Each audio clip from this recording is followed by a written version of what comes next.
Oke, berikutnya kita bahas tentang pembentukan sesi layer transport. Nah, ini berkaitan dengan proses di layer transport ya, ketika komunikasi akan dilakukan. Setiap proses aplikasi yang berjalan di server, ini akan dikonfigurasi menggunakan nomor port tertentu. Nomor port ini ditetapkan secara otomatis atau dikonfigurasi secara manual oleh administrator sistem. Jadi sysadmin ini menentukan, ini web servernya berjalan di port 80 atau port lain, misalnya supaya tidak bisa ditemukan oleh sembarangan orang, ya, karena bukan untuk publik, dibuat web servernya berjalan di port misalnya 9000 atau 9888 misalnya. Nah, jadi hanya orang tertentu yang bisa buka. Nah, dalam sebuah komputer atau host atau server ini tidak bisa memiliki dua layanan yang berbeda atau dua layanan yang berjalan menggunakan nomor port yang sama. Jadi dalam satu host itu kalau ada beberapa layanan yang berjalan, nomor portnya harus berbeda. Meskipun itu jenis layanannya sama ya, misalnya kita menjalankan Apache Web Server dan Nginx. Nah, itu kan sama-sama aplikasi HTTP ya, defaultnya sama-sama 80. Nah, kalau dua-duanya kita install dan dijalankan, itu nomor portnya harus berbeda, tidak boleh sama.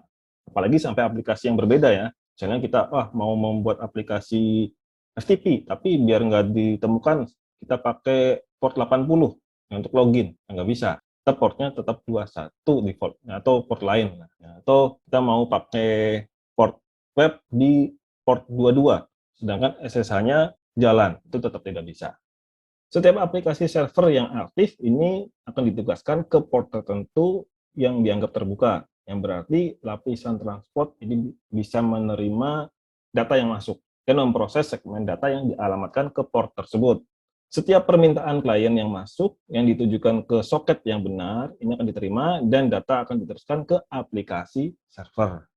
Nah, umumnya dalam sebuah host atau komputer server akan ada beberapa port yang terbuka secara bersamaan. Dan satu port ini akan digunakan untuk aplikasi yang aktif. Nah, ini adalah request sebuah layanan ya, atau layanan, beberapa layanan di server yang sama misalnya. Nah, dua-duanya menggunakan protokol TCP layanannya.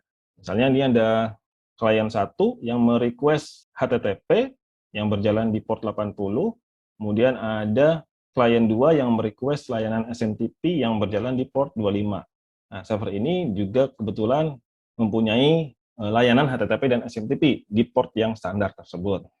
Nah, ketika klien 1 dan klien 2 akan menggunakan server tersebut atau menggunakan layanan tersebut, dia akan merequest terlebih dahulu, meminta layanan. Ya, misalnya merequest halaman web profil misalnya. Kemudian klien 2 juga misalnya merequest mengirim email atau login ke email. Request itu tentu saja akan diterima oleh server ketika portnya sesuai ya. Jadi portnya sesuai port 80, ini 25, ini akan diteruskan oleh protokol transport ya, menuju ke aplikasinya masing-masing. Nah, port yang ini yang digunakan ini, kalau ini ya, 80 dan 25 ini dikenal sebagai well-known port, atau port yang terkenal, yang sudah biasa dipakai. 25 untuk SMTP atau email ya, dan port 80 untuk HTTP atau web. Kemudian source portnya ini menggunakan dynamic, nomornya nomor dinamis. Jadi ini nomornya bisa berbeda-beda terus ya. Ketika ada request, kemudian koneksi terputus, koneksi lagi, ini bisa berbeda-beda nomor portnya. Kemudian ketika request itu sudah diterima oleh server, dan server ini sudah memberikan atau menentukan jawabannya, misalnya tadi request halaman web ya, halaman profil. Ini halaman profilnya. Nah, halaman profil ini akan dikirim oleh server ke klien. Nah, ke alamat IP yang sudah ditentukan, ya, alamat IP kliennya, dan melalui port destination port. Jadi si klien ini tentu saja kan nggak mungkin ya komputer sekarang membuka hanya satu web misalnya, atau membuka satu layanan. Dia mungkin saja membuka beberapa layanan, ada layanan web, kemudian sambil membuka Zoom, sambil membuka apa dan sebagainya. Dan semuanya akan bisa menerima data dari server, beberapa server yang berbeda. Tentu saja, supaya data yang dikirim oleh server ini sampai ke aplikasi yang tepat, nah ini server ini harus tahu aplikasi yang merequest ini membuka port berapa. Misalnya ini portnya 49152, jadi sudah diinformasikan. Nanti kalau balas ke port 49152 ya. Nah, kalau di port yang sesuai, nanti datanya bisa sampai di aplikasi yang tepat. Nah, sama kalau kita kirim surat ya, kirim surat misalnya ke teman ya, ada alamat rumah kita anggap sebagai IP, kemudian orangnya siapa. Kemudian kita tulis kalau balas, ini alamat rumah saya, nama saya si A. Ya, jadi kalau tidak ada si A-nya, surat balasannya sampai ke rumah kita, tapi kalau belum dibongkar kita nggak tahu ini surat dari, kita tahu siapa, tapi kita nggak tahu ini surat sudah sampai di rumah, tapi untuk siapa, untuk apakah ayah, ibu, kakak, adik, atau untuk saya sendiri. Nah ini nggak jelas, jadi harus ditulis nama. Ya, nama ini bisa kita analogikan sebagai nomor port itu. Respon port sumber atau source port. Source port ini dianggap sebagai respon dari server ketika server merespon permintaan dari klien akan dikirimkan ke port mana. Request atau respon itu termasuk pertukaran data. Jadi si klien mengirim data ke server dalam bentuk permintaan ya, atau perintah atau permintaan, kemudian permintaan tersebut direspon oleh server dalam bentuk jawaban. Permintaannya apa? Data, misalnya kita kirim atau meminta ke web server sebuah halaman web profil, maka respon si web server itu akan mengirimkan data berupa halaman web profil. Nah, itu termasuk pertukaran data. Nah, sebelum pertukaran data itu terjadi, dalam protokol TCP itu dibutuhkan connection establishment atau pembentukan koneksi terlebih dahulu. Jadi sebelum pembentukan koneksi ini terjadi, itu tidak ada yang namanya pertukaran data di protokol TCP ya. Nah, karena itu tadi TCP disebut sebagai protokol yang connection oriented karena harus ada koneksi yang terbentuk dulu. Kalau tidak, nggak bisa. Nah, pembentukan koneksi ini dikenal dengan istilah three-way handshake atau handshaking 3 arah.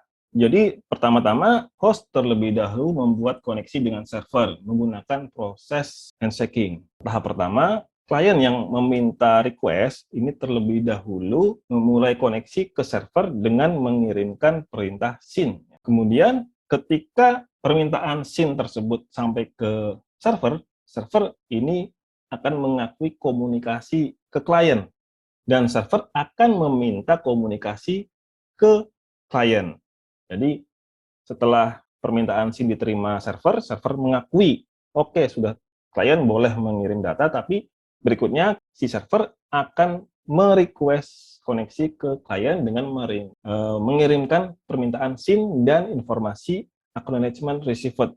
Kemudian kalau SYN ACK received sudah diterima oleh klien, maka klien akan mengirimkan informasi ke server berupa informasi established yang menandakan bahwa proses komunikasi dari klien ke server dan sebaliknya dari server ke klien bisa dimulai. Jadi setelah tahap ketiga ini, antara klien dan server itu bisa saling bertukar data. Nah, kalau pertukaran data itu sudah selesai, maka harus dilakukan terminasi session atau penutupan sesi. Nah, untuk menutup koneksi, dikirimkan tanda fin ya, atau finish, ya, atau control finish yang diatur dalam segmen header. Jadi untuk mengakhiri sesi antara klien dan server, ini sama seperti di awal ya, melakukan handshake perjanjian memulai pertukaran data, di akhir juga sama, ada perjanjian bahwa sesi komunikasi sudah selesai. Pada pengakhiran sesi ini, ada 4 pertukaran data yang dilakukan antara klien dan server. Yang pertama, klien ya, ketika menganggap bahwa sesi sudah selesai, tidak membutuhkan server lagi, dia akan mengirimkan informasi fin, flag fin atau tanda fin ke server. Kemudian server menerima informasi tersebut dan mengirimkan acknowledgement yang mengakui bahwa permintaan fin atau finish untuk sesi tersebut atau untuk mengakhiri sesi tersebut sudah diterima. Berikutnya, server akan mengirimkan juga informasi fin ke klien, yang menandakan bahwa server juga akan merequest penutupan sesi ya dari server ke klien. Nah, berikutnya si klien mengirim acknowledgement ke server bahwa tadi fin-nya sudah diterima dan klien juga menutup sesi pengiriman antara klien ke server. Sampai tahap keempat ini, sesi benar-benar tertutup. Tidak bisa lagi ada pengiriman data antara klien ke server atau dari server ke klien. Oke, dalam komunikasi klien server, ya, menggunakan protokol TCP ini dilakukan maintenance state ya, atau pertahanan status supaya status komunikasi tetap terjadi antara klien dan server. Nah, dalam sesi tersebut, sesi yang terhubung tersebut, itu semua data yang dikirim atau diterima itu akan dipantau. Apakah setiap data yang dikirim ya dari pengirim itu sampai ke penerima. Ini juga digunakan untuk memverifikasi bahwa perangkat tujuan ya, atau jadi kalau kita mengirim data ke server, servernya benar-benar masih aktif.